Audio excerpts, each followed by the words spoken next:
देखिए latest episodes बिल्कुल ad free. Bharat Ratna doctor Bhimrao Ambedkar को कोटि कोटि नमन। ये कार्यक्रम डॉक्टर भीमराव अंबेडकर के जीवन पर आधारित है, जहां भारत की जनता के प्रति उनके योगदानों को पूरी सजगता से चित्रित और रेखांकित करने का प्रयास है। कार्यक्रम में दिखाई गई घटनाएं लब्ध-प्रतिष्ठ पुस्तकों से ली गई हैं। इस कार्यक्रम के जरिए चैनल की ओर से एक विश्वसनीय, सजग और सकारात्मक प्रयास है कि डॉक्टर बाबा साहेब भीमराव अंबेडकर के जीवन की संघर्ष यात्रा एवं गौरव गाथा पूरे आदर के साथ घर घर पहुंचे और उनके योगदानों से सभी संपूर्णता में परिचित और आह्लादित हों। अगर मुझे एक बात समझ में नहीं आती है कि आप जैसे बड़े लोगों की सोच हमेशा इतनी छोटी क्यों होती कि वो किसी के प्यास तक ही पहुंच सके। नहीं रमा, ये सब जानबूझकर करते हैं ये लोग। हमारे जीवन के संघर्षों को हमारी मूलभूत आवश्यकताओं के आसपास रखना चाहते हैं, ताकि हमारा पूरा समय, हमारी पूरी ऊर्जा खाना पीना रहने की व्यवस्था ढूंढने में लगा रहे और दूसरा कुछ करने का मौका ही ना मिल पाए। दिमाग बहुत है इसका। क्यों ना तुम तुम्हारी सारी ऊर्जा लगाओ इसमें। वादा रहा इस बार पानी के प्यास की वजह से किसी ना किसी की जान जरूर जाएगी।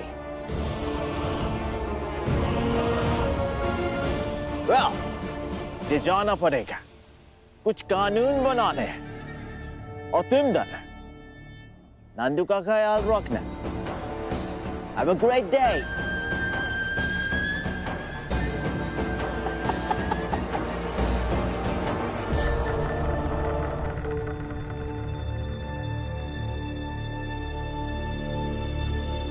नंदू काका,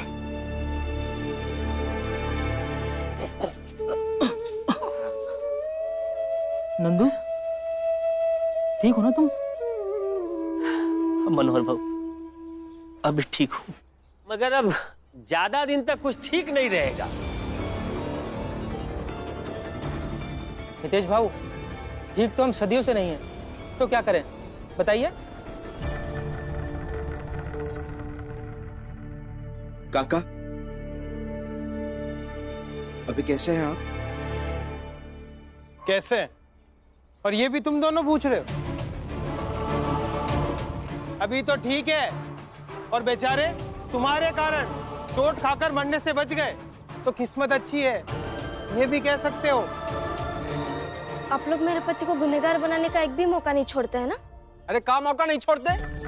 अरे भीमराव डेविड के साथ ही नाटक ना किया होता और आरती को ना भड़काया होता वो लड़ाई खातिर, तो हमरे चाल का नल बंद होता का है?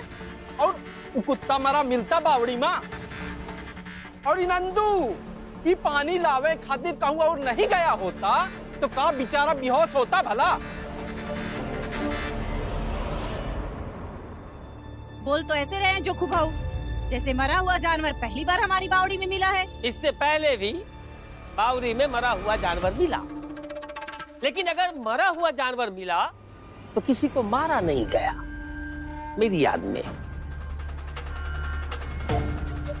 और अगर मारा भी गया होगा तो कोई अंग्रेज आकर के ऐसा भाषण नहीं दिया होगा मेरी याद में।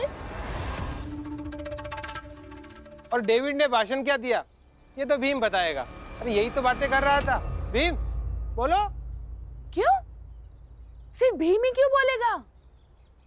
मेरे पति से भी पूछिए, ये शोभा है, ये रमा यहाँ खड़ी है, उनसे भी पूछिए। ये लोग भी तो आरती को कूद कूद कर भड़का रहे थे। भड़का नहीं रहे थे, बस वो रास्ता बता रहे थे जो उसके लिए सही था। और हम हर बार डर जाएंगे ना, तो हमें हमारी अक्ल से धक्का देकर धीरे धीरे दूर कर दिया जाएगा। रमा किसको समझा रही है? समझाया उसे जाता है जिसको समझने की कोई शक्ति हो। इससे तो बात करना ही बेकार है। अच्छा,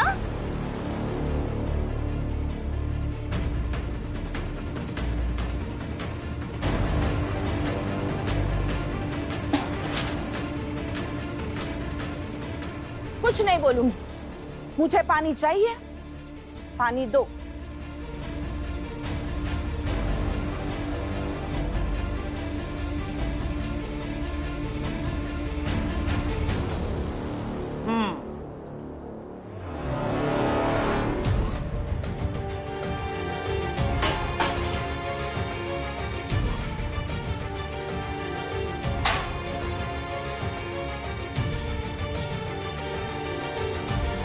बोलूंगा तो मैं भी कुछ भी नहीं, पर पानी कहाँ से लाए ये तो बता दो।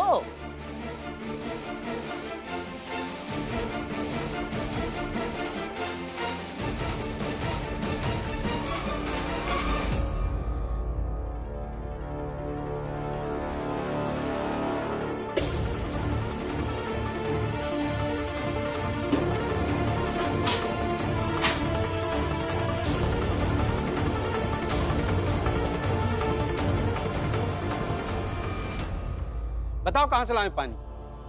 हाँ भीम, अब बताओ पानी कहां से लाएंगे?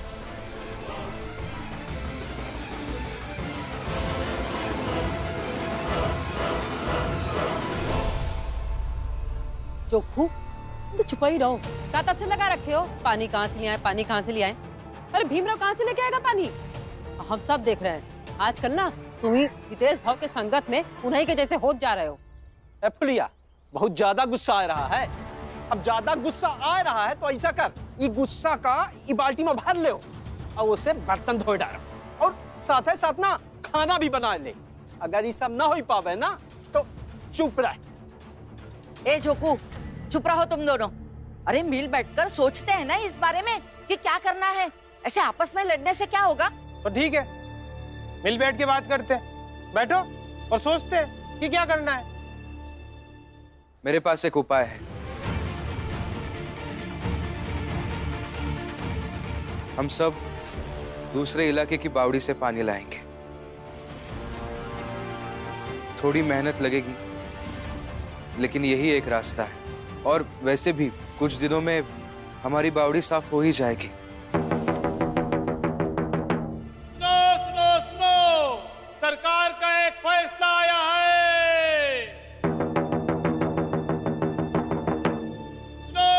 सुनो, सरकार का नियम है कि इस इलाके में पानी के लिए जो बावड़ी बनाई गई है, उसके सिवा उस इलाके के लोग दूसरे इलाके की बावड़ी से पानी नहीं ला सकते हैं। ऐसा करना कानूनन अपराध माना जाएगा।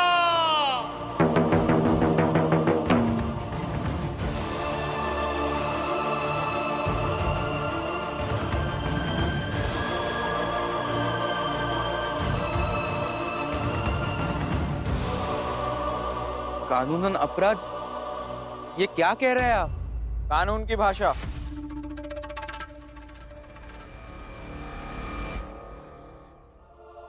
ये कानून की भाषा बोल रहे हैं। आप एक काम कीजिए, आप जाइए, इन्हें मैं समझाता हूं। जाइए।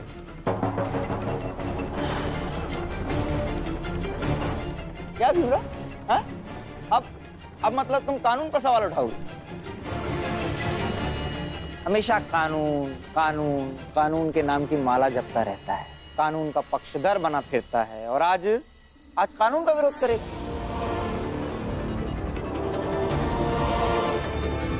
हितेश जीवन, ये जो व्यक्ति यहाँ आया था, इसने एक चीज अच्छी की, आकर यहाँ सबको कानून समझा दिया।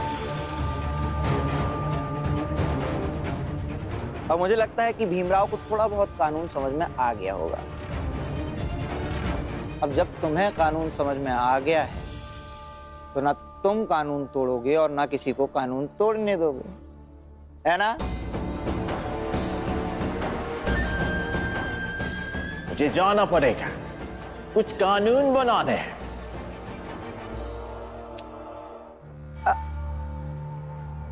वैसे भीमराव, पता ये कानून किसने बनाया? और कौन बना सकता है? आपके डेविड सर। कहा था ना समझदार है ये, है ना? अरे दरअसल हमें भी अभी पता चला, अपने डेविड सर वो महानगर पालिका के जल विभाग के अधिकारी हैं। बताओ, अब वो जल विभाग के अधिकारी हैं तो सारा काम यूं चुटकियों में हो गया, यूं कानून बन गया।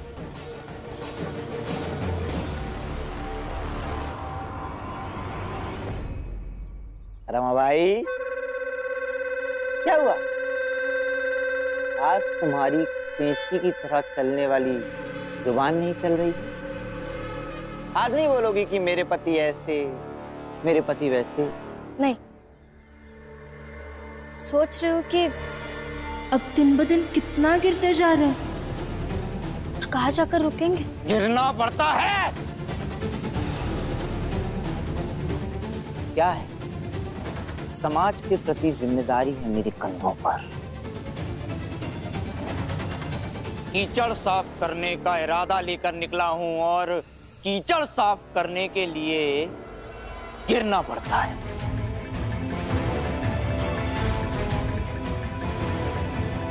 चलो।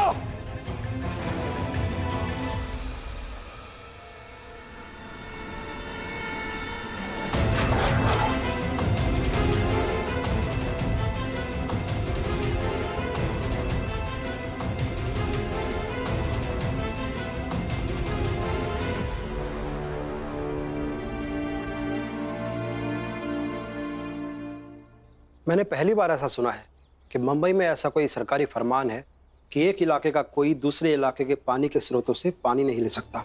वो डेविड जी जल विभाग में ही काम करते हैं, उन्होंने ये सब जानबूझ के करवाया होगा ताकि हम सब परेशान हो जाएं।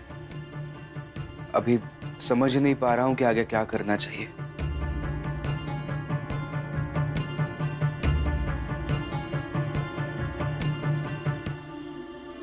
एक उपाय है, अगर मैं सभा का आयोजन करूं तो 300 से 350 लोग इकट्ठा होंगे।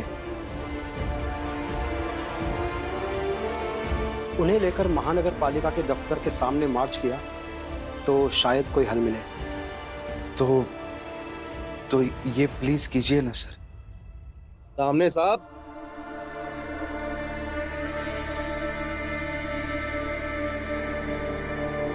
अंग्रेज सरकार ने आपके लिए नोटिस भेजा है।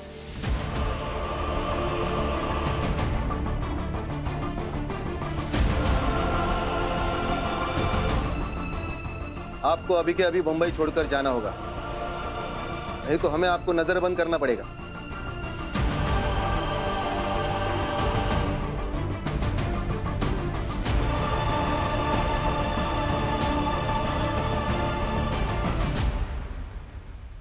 और किस लिए ऐसा करना चाहती है आपकी अंग्रेजी सरकार?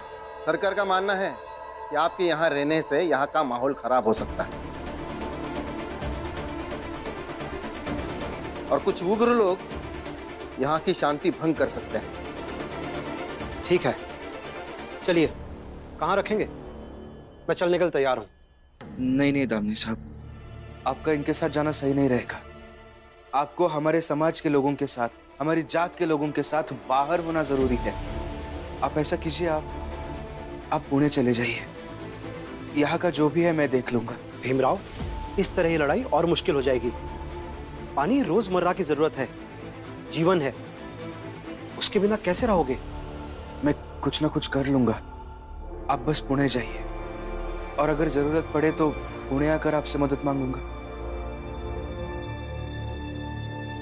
चलिए दामने साहब, आपको पुणे की ट्रेन में बिठा देता हूं। चलो।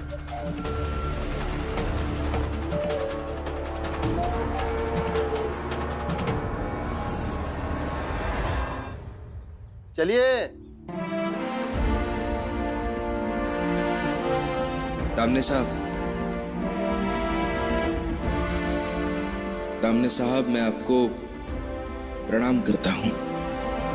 आपकी सोच को, आपकी कोशिशें और हमारी जात को लेकर आपके दृष्टिकोण को प्रणाम करता हूं।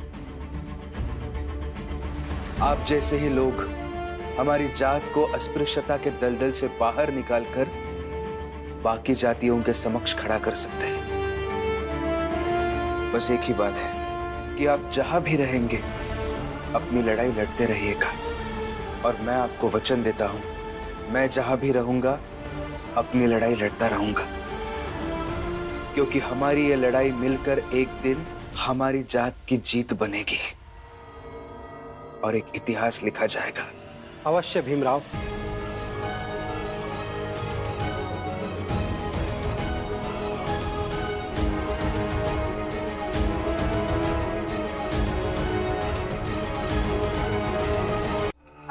मुझे बताएगा भी इस पानी की समस्या का कोई हल है या ऐसे ही प्यासे मर जाए हम? भीम गया है ना दामले साहब के पास, कोई ना कोई तरीका ढूंढकर लाएगा, थोड़ा इंतजार करो। लेकिन तुम्हारे दामले साहब तो पूना गए हैं।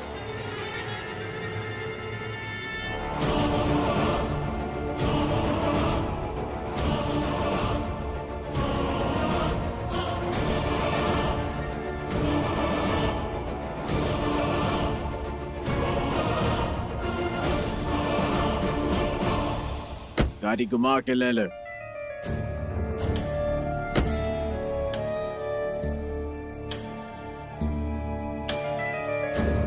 क्या सुना ना, तुम्हारे दामले साहब को डेविड सर ने पुणे भेज दिया।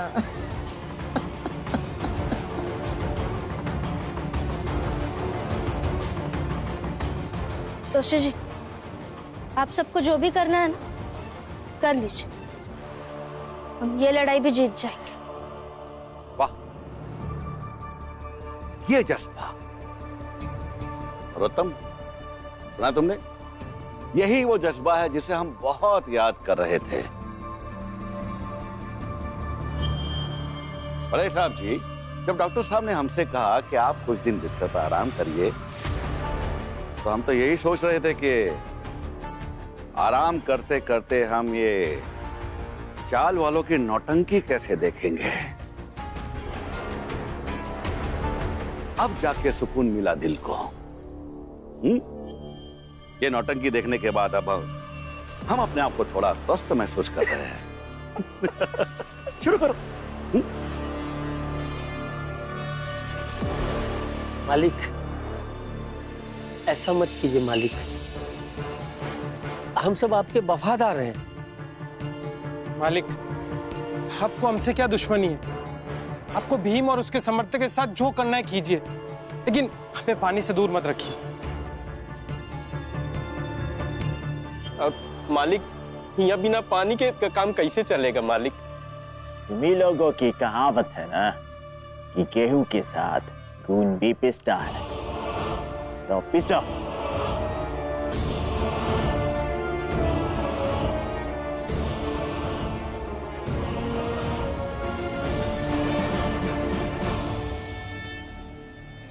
लेकिन ये सब करके आपको क्या मिलेगा?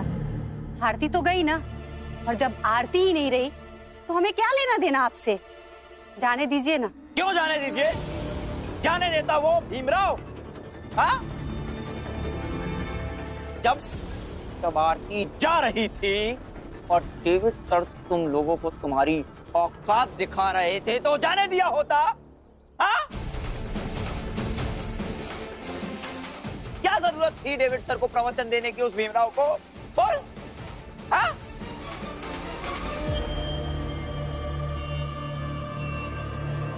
बिल्कुल, आग तो बुझ ही गई थी, तो क्यों उस भीमराव ने आकर उसमें तेल डाला?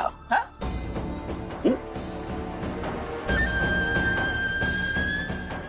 और अभी जब तेल डाल दिया है तो जलोगे, सब जलोगे।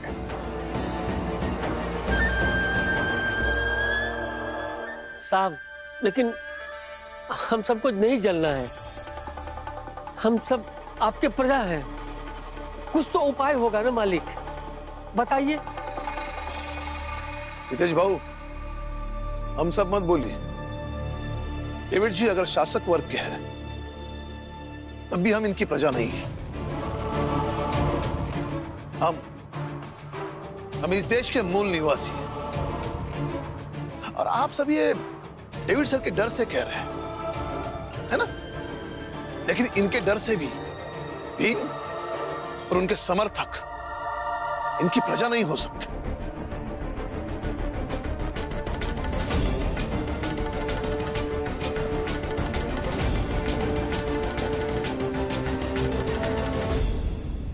हे रामजी भाऊ, बेटा आग में घी डालता है और तुम सूखी लकड़ी तोड़ तोड़ कर डाल दो। अरे थोड़ी देर के लिए चुप नहीं रह सकते क्या? मालिक, कोई उपाय है तो बताइए ना। एक उपाय है, जिससे हम तुम्हारी मदद कर सकते हैं और तुम्हारे पानी का प्रॉब्लम भी सुलझ जाएगा। समझते समाज?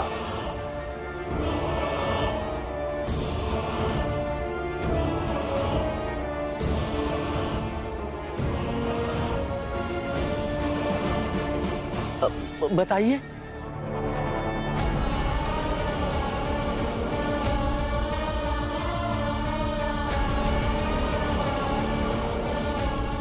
क्या करूं मैं?